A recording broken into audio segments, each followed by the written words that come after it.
is pretty much a review. Okay, G3 is pretty much a review. It deals with having two slits instead of one. Then now, you remember single slit diffraction, right? Yeah, everybody remember that? Now we're going to do double slit diffraction. I personally prefer to do double slit diffraction for single slit diffraction, but that's just me. All right, so then I got a screen over here, right?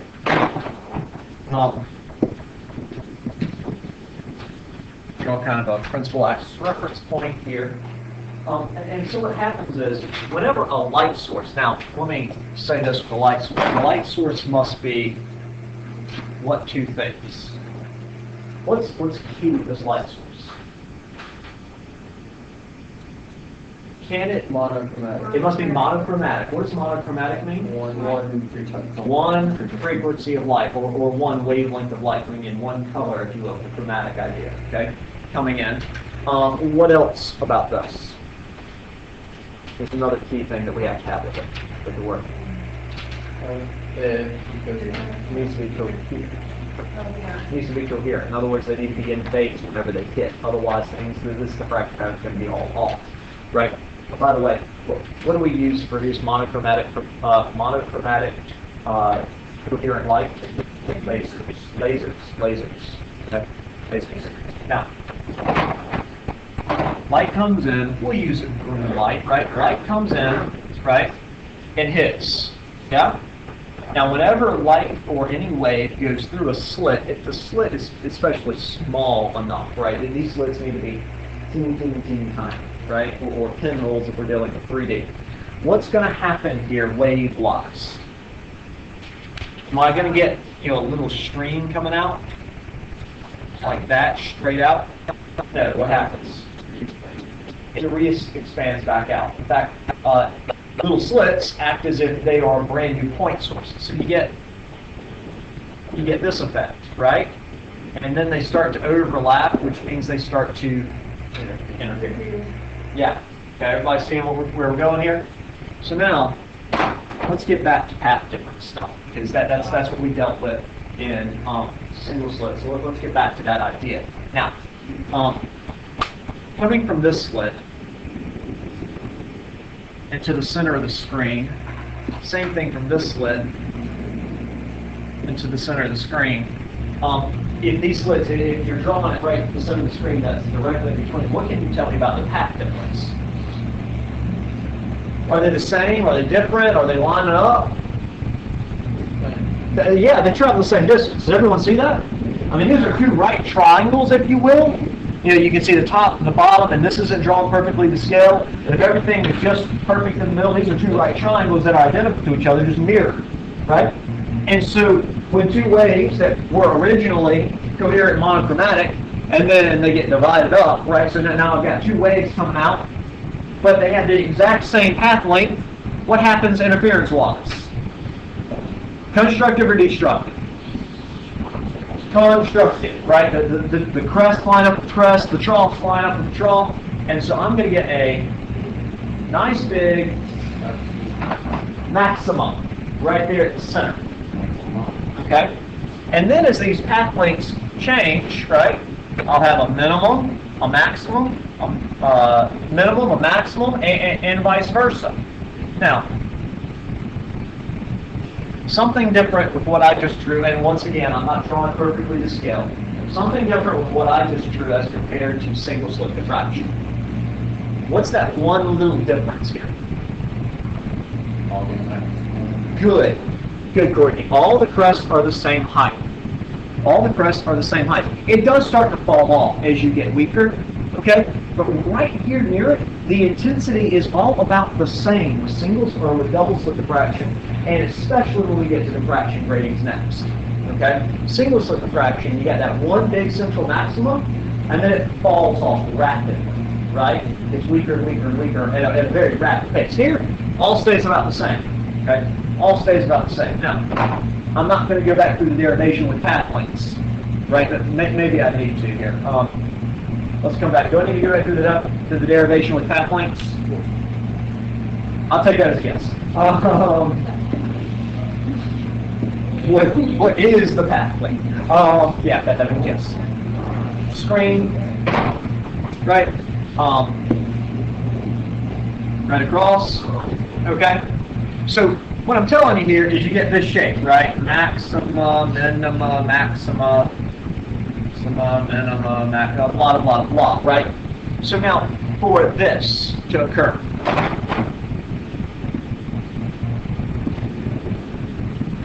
for a maxima to occur, right? What has to happen with the pathway? So if I call this top one, I'm trying to shoot for maximas now. If I call that top one X, what does that bottom one have to be?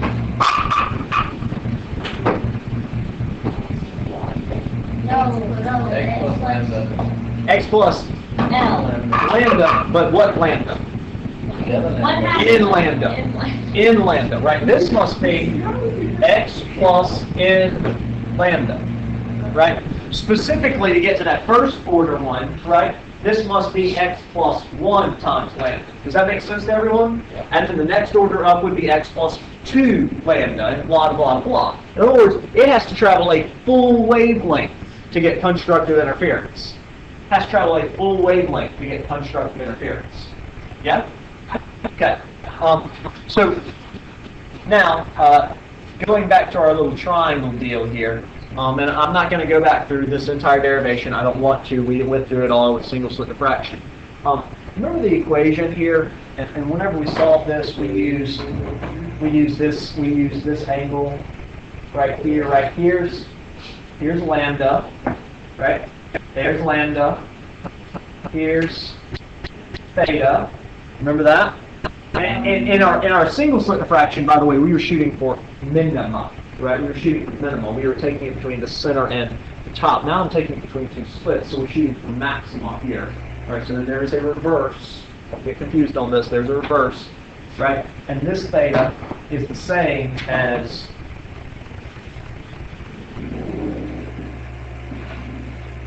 in this triangle right here. That theta, you remember that? Those two angles are going to be the same. Went through that derivation with single slit diffraction. Yeah?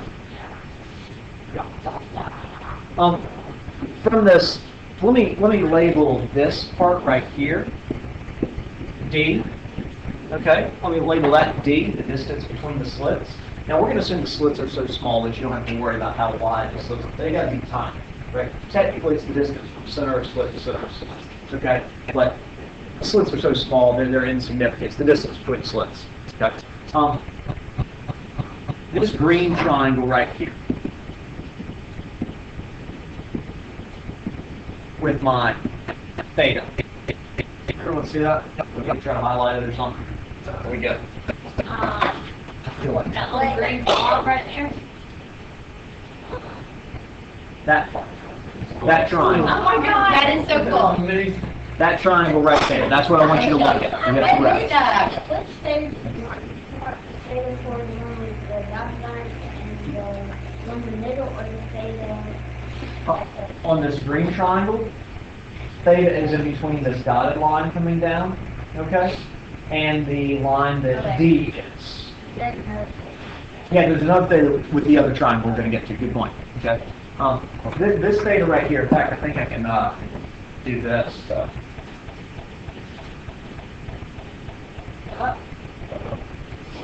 That one. Oh my God. That one, right? To make it a little bit bigger to where we can see it all. That theta right there is what I want to talk about. Now, this leads me to an equation. Just using right triangle trick. All I'm going to use is right triangle trick. Okay? Sine theta, right? Sine theta would equal opposite, which is lambda over, here's the hypotenuse of this triangle. Remember, this is not the right angle. This is the right angle here. Remember, and that was the confusing part with single slit diffraction. I can't draw on a ball head magnified, but I'll try anyway. Maybe I can. Oh no, it just didn't work. This right here, what is the right angle, making D the hypotenuse. So let me It doesn't work like an iPhone. Apparently not. That's the smart word. I'll say. I got problems here. What did I do? You want to do it? No, never mind. No, it's That's okay. what you're talking. You're drawing and everything. Come back. On the other side. Click math marker. That is in lambda, right? Depending on which one you're shooting for, right? Depending on which one you're shooting for. We were shooting for the first one, so it'd be, just lambda, 1 times lambda. But if you're shooting for the second one up, this has to travel twice as far down here, so 2 lambda. That's why we have x plus n lambda. Down here. Sine theta equals inland over here. Good. This is from that green one. Sine theta equals opposite in lambda divided by b. Good. Good. Now, let me move this around here to d, and this is the one that I want you to have. D sine theta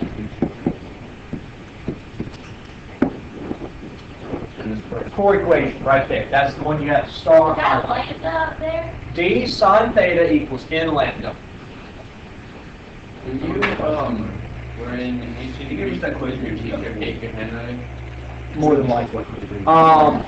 D sine theta equals n lambda. D sine theta equals n lambda. That is the core equation. Okay? Which is the same thing as g dot 4, right? And we're going to get to that. Same thing as g dot 4. And oddly enough, was the same thing for single slit diffraction, right? It's just that there wasn't a D here, right? We dealt with B, and we left B on the other side. It was sine theta equals lambda over B. Remember that? Sine theta equals lambda over B, okay? We didn't worry about n times, right? We only shot the first minima anyway, okay? But this has an n times, and there's one other key core difference between the two. This one, we're shooting for maximus. Single slit diffraction, we use this equation to shoot for minimus. Okay? Single slit, we shot for minimus. Here, we're shooting for maximus. So please don't get those backwards. Because, hear me out on this.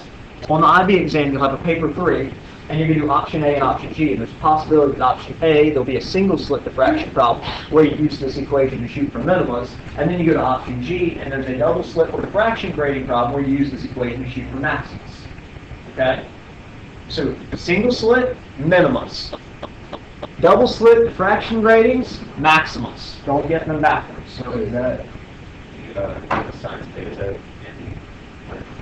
that's the derivation? What I just did here? Yes.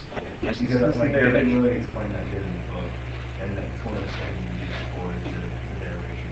Yeah, good. It's this idea right here.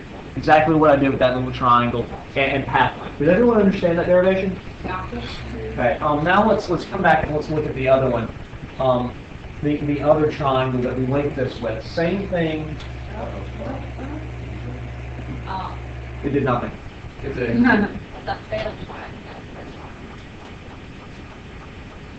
Look now. There. That one. In black. That triangle there, right? Yeah, the one with the other theta. Wait, the red one? Drawn to the screen. It starts, I'm going to have to X this out to draw this with a little bit more emphasis, right? This triangle.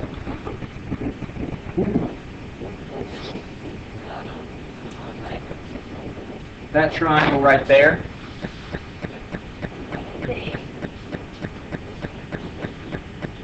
That triangle right there, okay? That starts at the slits, right? It runs to the length of the string, that direct line distance. Then I've got over here a height from the central maxima, the center of the central maxima, up to wherever that maxima was, and the hypotenuse of this triangle. Everyone see what I'm talking about here? And we said this theta of this triangle in black is the same theta as the green triangle, and we talked about that from single slit diffraction. Reasoning stays the same. Okay? Those two thetas are the same, right? Same angle. So, with that in mind, I can set up this idea, right? I get a theta from d sine theta equals m lambda, and I can link that with tan theta. Let's call this L and this H equals H over L. Yeah? Tangent of the angle is going to equal the opposite, the height on the screen divided by L. The length. L would be the length from the double slit to the screen. Here, H. H. Get your pen. Okay? So this is just like single slit diffraction. It's just I'm shooting for maximums instead of minimums. Okay? Shooting for maximums instead of minimums. Alright? I'll work one problem. I don't think I need to work too many here. Just because this is pretty straightforward. You'll be able to get this without any issues. Okay. No, I'm gonna just make up one. All right, so I've got two slits.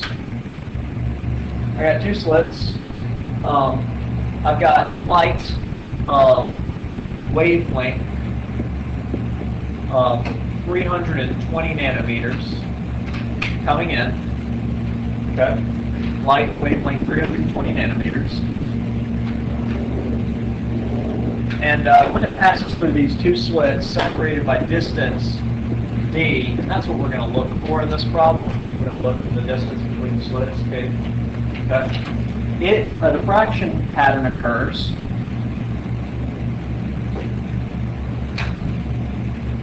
on a screen that is L equals 1.5 meters away, okay, 1.5 meters away, such that, let's go up to the second order maximum, such that the second order maximum is 22 centimeters away. 22 centimeters away. All right. So the second order maximum is 22 centimeters up on the screen. Right, up on the screen. I've got the screen position 1.5 meters away. My question, and I'm using light 320 nanometers. And my question to you is, what is the slit distance? Right? What is the distance between the two slits? D. Now, I have two equations to work with. Tan theta equals H over L. Right, if I put it, that's not your path, that's just what tangent is, right, opposite over adjacent. Everybody see what I'm talking about though with the tangent here and that triangle? Yeah? Okay? And then the other equation that I'll work with is D sine theta equals, I'm having trouble, N lambda. D sine theta equals N lambda. I'm looking for that D and the D sine theta N lambda. I know lambda, I know N is 2, I don't know theta. Where can I get theta from? That tangent up here. So let's come up here, right? Tan theta equals 22 centimeters, what's that? 50 means what? 10 times, that's times 10 to the negative 2, right? So I can put 22 times 10 to the negative 2 or 0.22, doesn't matter, right? This is 0.22 divided by 1.5. Theta is going to equal the tan inverse of 0.22 divided by 1.5. What does theta come out to be, please? Sorry? 0.15. Oh, by the way, you don't have to use radians or degrees. It doesn't matter because it's going back into another sign. You only have to use radians if you're doing the small angle approximation. But using a tangent to get a theta, and I'm plugging that theta into a sine So whichever one I want to use is just fine. Give me that number again, please, Olivia. That's fine. All right, I got 0.15 radians. Does someone? No. Or 8.3. Yeah, 8.3. Yeah, that's Okay. You only have to use radians in this case if you're using a small angle approximation. I'm telling you, forget the small angle approximation on these problems right now. Actually use d sine theta instead of d times theta equals n lambda. The small angle approximation reduces this down to d theta equals n lambda. Okay? But forget the small angle approximation. That way you can use radians or degrees, whichever you're more comfortable with. Okay, so I have theta now, right? I can take that theta and I can plug in here. I got d sine of, and it sounded like most of y'all were using degrees, so I'll plug in degrees, make sure your calculator is in degrees if you plug in 8.3, right? Equals 2 times, what does nano mean? Negative 9. 320 10 to the negative 9. Why is N2? Good question. Why is N2? Oh, second order. Oh. Good. I went to the second order bright fringe, or the second order maximum. I told you the height up here to the second order, right? Second order. You have central, first order, second order. Okay? So D here will equal 2 times 320 10 to the negative 9. Not 19, negative 9, divided by the sine of 8.3 degrees. D equals what? Should be small. Negative 6. Good. Most of the times, by the way, with meters, most of the time for these things to work out, you need your slit distance to be in the order of micrometers times 10 to the negative 6. Okay, micrometers. Because last time I checked, two slits that were 5 centimeters apart, you don't get much effect. You know, made it so much faster by not finding data. By plugging the two together, you can do that. But that's part of actually, I think, your homework 7 better. I want you to go through, I'm going to teach you going through this process. Okay? I'm going to teach you going through this process. All right? Plans for where we're going. You have a little bit of time left in this class. I want you to get this G3 done. Okay? Start working on G4. Tomorrow, I'm going to work another problem based off of G4. Okay? Monday, we're going to do the lab. Unfortunately, there's one little tweak that we got to make with diffraction grading. It's incredibly small and incredibly easy. Okay? They don't give you the slit distance with diffraction grading. They give you how many lines per millimeter, generally. Which is just take the inverse of it. It's easy, right? But I actually want to take some time to talk about that tomorrow. So make sure to bring your G4 homework in. This G3 homework is due tomorrow. That G4 outline is due tomorrow. And then we'll have our lab on Monday. G4 homework will be due on Monday. Bring that G4 though. Tomorrow you should have time to work on it in class. So you think,